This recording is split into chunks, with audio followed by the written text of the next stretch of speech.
pandemic has put businesses on deep freeze, affecting opportunities for those seeking jobs amid the lockdown. But online job portals say things may be looking up for job hunters, with more industries reopening under the relaxed quarantine rules. What does a job hunting scene look like in the new normal? Let's find out from Philip Gioca, country manager of jobstreet.com. Philip, thank you so much for joining us on The Final Word. Give us a sense of what your job postings look like at the beginning of this enhanced community quarantine.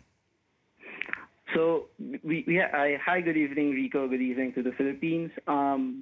Just to answer the question, so prior to the COVID, or when we were placed in ECQ, we had so much jobs in the website. We're averaging 100,000 jobs a day.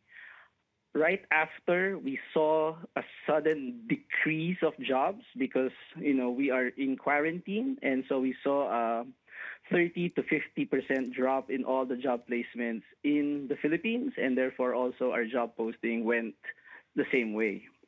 Now that we are into the third week of May, what are the trends looking like as some cities have shifted to modified ECQ, others are in GCQ?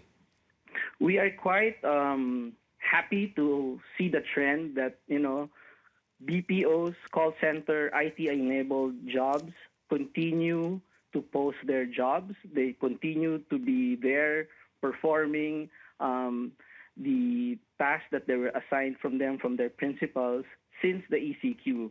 And we are seeing them to actually grow in terms of jobs and placement as we move on to the relaxation of the ECQ. We also see that government jobs are increasing, and this is like a lot more in terms of teachers, nurses, medical practitioners, and administration across Manila, and also northern, western Visayas, and northern Mindanao. What are some of the emerging and interesting jobs that you found posted on your jobstreet.com website?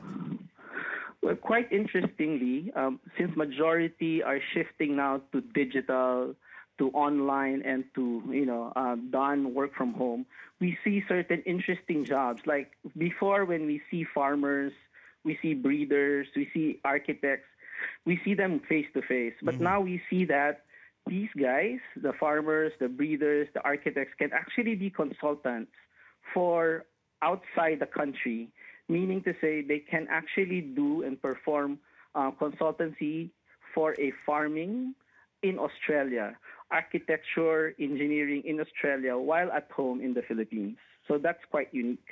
That is indeed very unique, Philip. But of course, for middle management and upper middle management employees who are technologically challenged, they have to upscale their knowledge in this digital age.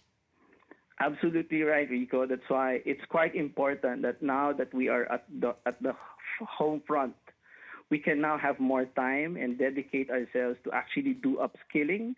We can go to different online free courses, especially the top tier schools, such as Harvard and the likes, are actually offering courses that can help us upgrade our skills, especially on the digital front of upskilling.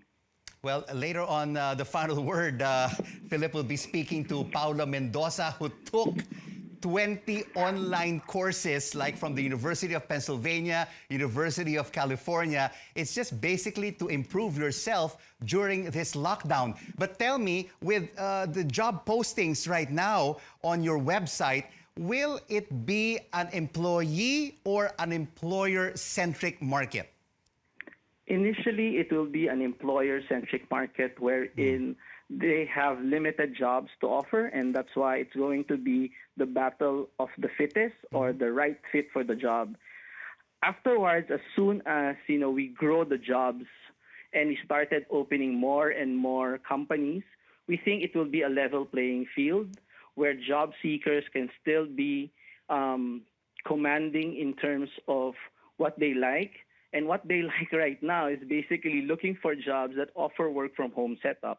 So there will be a parity as soon as the economy starts to boom again. A lot of talent will be available to employers very soon. Thank you so much for joining us on The Final Word, Philip Gioca, Job Street Philippines Country Manager.